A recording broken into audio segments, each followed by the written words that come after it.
Mayroon siyang napakagandang fern. Ay, nakikita nyo yan. Ibang klaseng fern. Mayroon dito yung parang, ang tawag dito yung napakalawak ng kanyang garden. Tingnan natin sa likod kung ano pang makikita doon.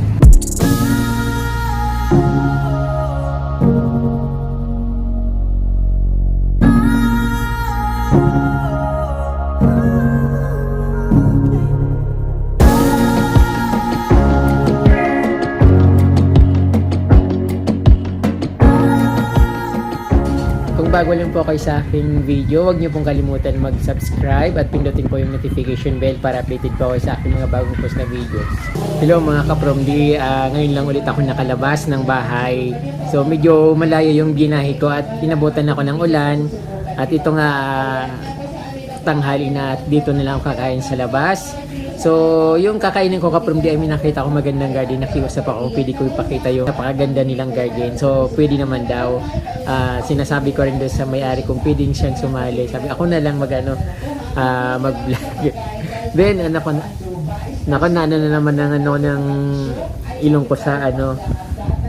So ayan kapromdi, dahil inabutan ako ng ulan at panandalian ako ditong mananangalian sa garden ni Mother. So ipapakita ko naman sa inyo yung kanyang mga halaman. Nakakatuwa yung garden ni Mami dito dahil sa sa aking upuan.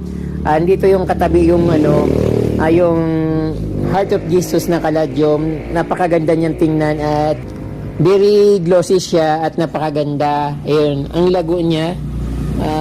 Dalawang puno pala kaya magandang tingnan. But siguro supang yun na yun. Then katabi niya rin yung mga snake plant. At siyempre pupunta ako dun sa medyo magandang garden, medyo nagagandahan na halaman ni Mother dito. At dito naman sa may dito rin yung magandang croutons. And dito nakapaligid naman sa mga lamisa yung napakagandang snake plant. At mayroon din silang amaryllis.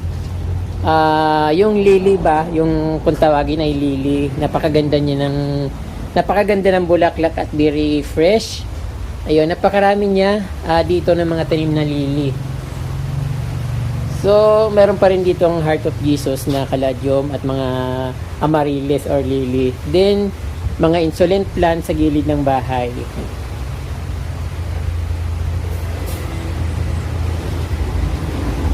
Medyo malakas yung ulan kapromdi. Abuti na lang talaga huminto ako dito sa garden ni Mami o ni Mother. So, meron siyang napakagandang fern.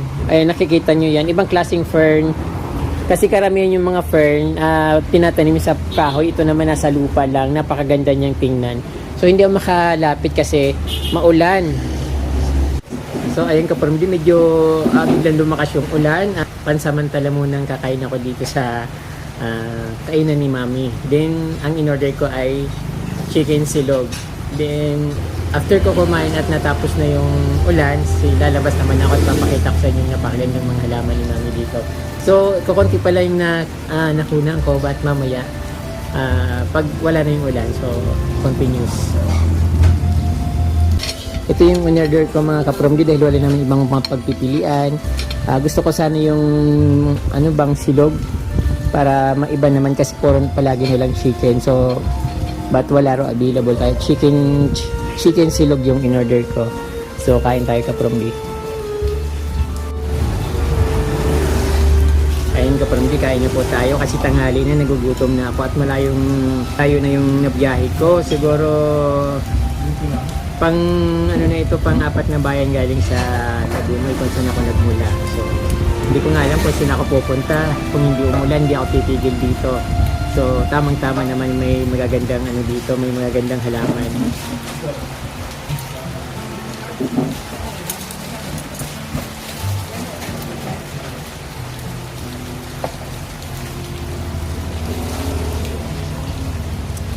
Sarap ng sabaw, parang sinigang na fish.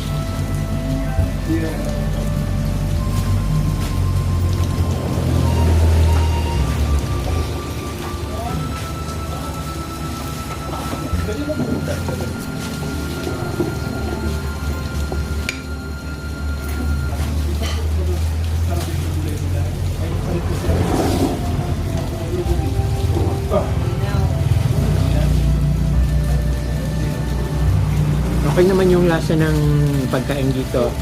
First time kong kumain dito pero palagi ko itong nadadaanan. Nasa alanganin na lugar kaya siya. Pag pupunta pa ako ng bayan, medyo malayo. At syempre mababasaan ako ng ulan. So ayun mga kapamilya, tapos na po akong kumain. At tapos na rin bumagsak yung malakas na ulan. Kaya patuloy tayo sa ating pag-visit garden dito sa San Antonio, Tigawan, Camarines Sur.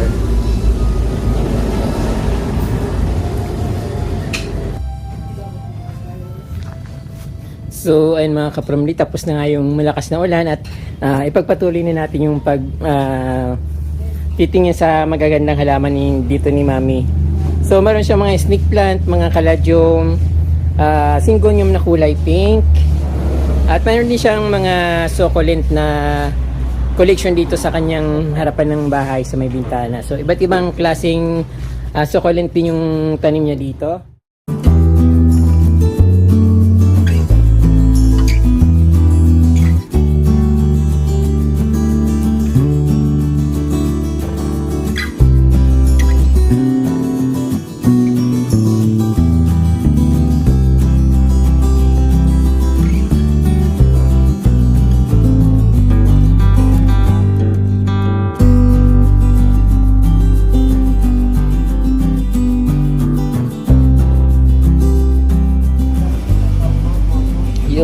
Syngonium sa ilalim, napakaganda naman at ayun, kulay pink. Ayun. Meron din silang gumamela dito. Kulay peach, gumamela. Then Chinese fern. Japanese fern.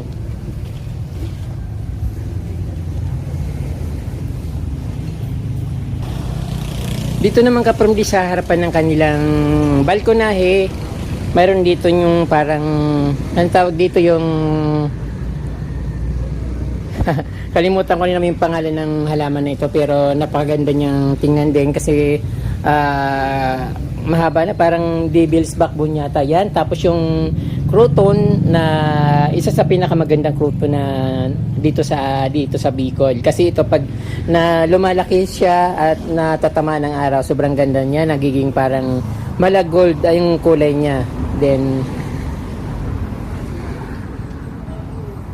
meron din sila ditong Areca palm, devil backbone, ayun.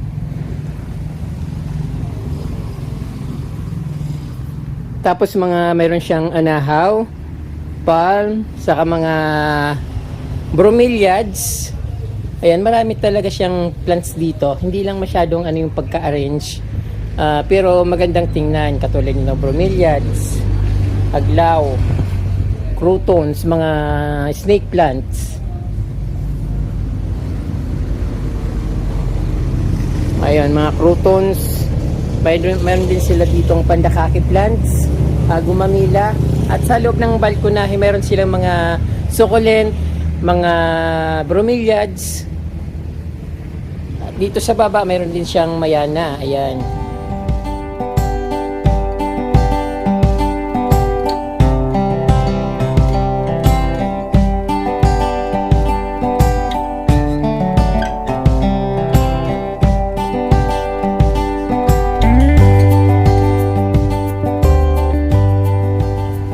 Dito naman sa harap, pinakaharap sa medyo highway side, mayroon din silang devil backbone. Tapos ito yung lagi kong tinatanong, actually hindi ko alam yung pangalan nito, pero pag nasa tabi kasi ng kalsada, yung palaging tinitingnan ko kasi parang yung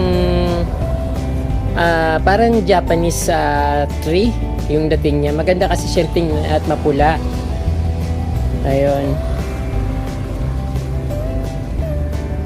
Mga bromeliads, aglonema, alocasia, tapos wandering joke sa puno ng kahoy, nakatanim siya. Then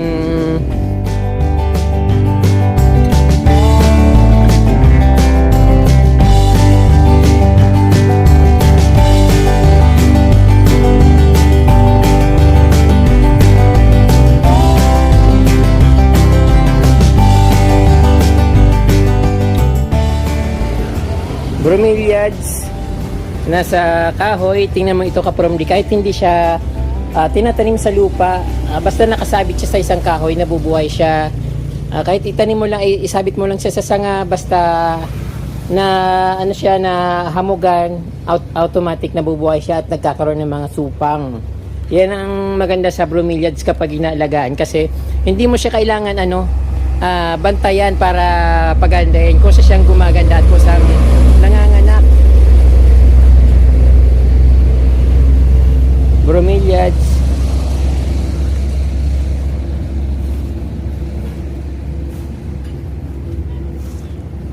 Ayun.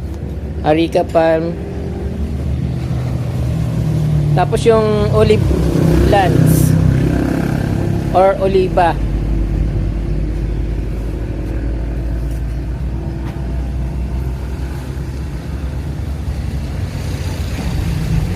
So ang lawak ng ano dito ni Mami. Napakalawak ng kanyang garden. Tingnan natin sa likod kung ano pang makikita doon.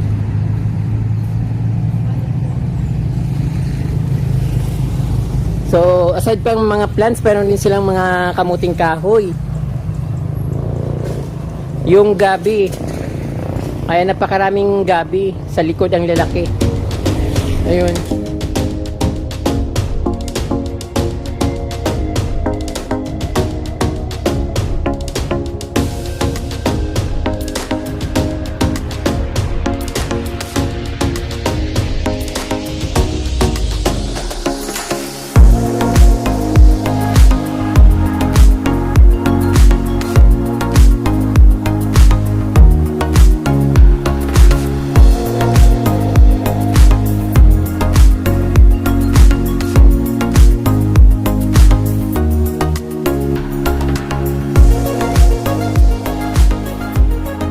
Po ang munting garden dito ni Mami. Napakaganda ng kanyang mga plant.